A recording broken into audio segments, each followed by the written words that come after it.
தம்மை விட சிறந்த மாயாவி அகிலத்தில் வேறொருவர் இல்லை. ஒன்று பொன்னிறமானாக மாறுங்கள், இல்லை பிராணன் விடுத்து மண்ணில் சாயுங்கள்.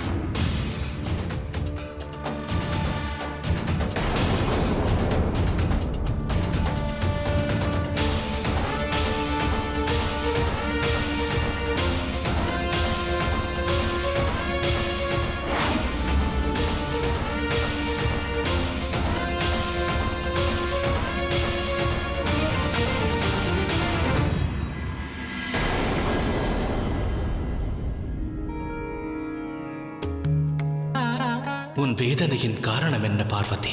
லங்கேசன் சீதையை கவர்வதற்காக பஞ்சவடி நோக்கி செல்கின்றான். ஸ்ரீராமரும் சீதையும் அன்பின் திருவுருவமாவார்கள். அவர்களுக்கு என்னலா?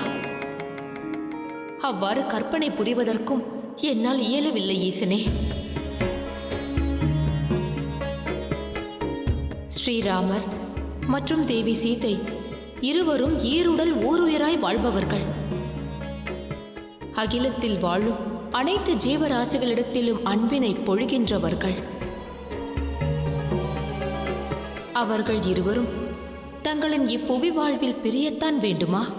பிரபு ஸ்ரீராமர் மற்றும் சீதா தேவியின் அவதாரம் அதர்மத்தை அழித்து தர்மத்தை ஸ்தாபிக்க உருவானது.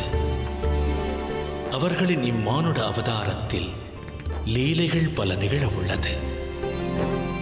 தெய்வங்கள் மனித அவதாரம் மேற்கொள்ளும் வேளை சுகதுக்கத்தையும் இன்ப துன்பத்தையும் பரிவையும் பிரிவையும் அவர்கள் சகித்துக் கொள்ள வேண்டும்.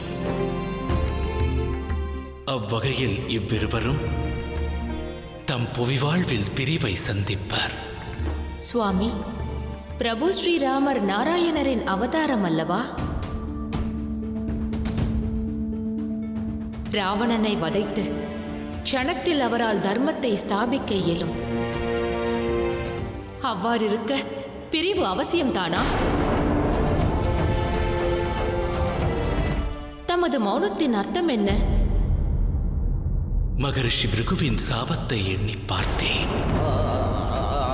அச்சாபத்தின் காரணத்தால் நாராயணர் தேவி லக்ஷ்மியை பிரியும் வேளை நெருங்கியது. மகரிஷி பிருகுவின் சாபமா? நாராயணருக்கா?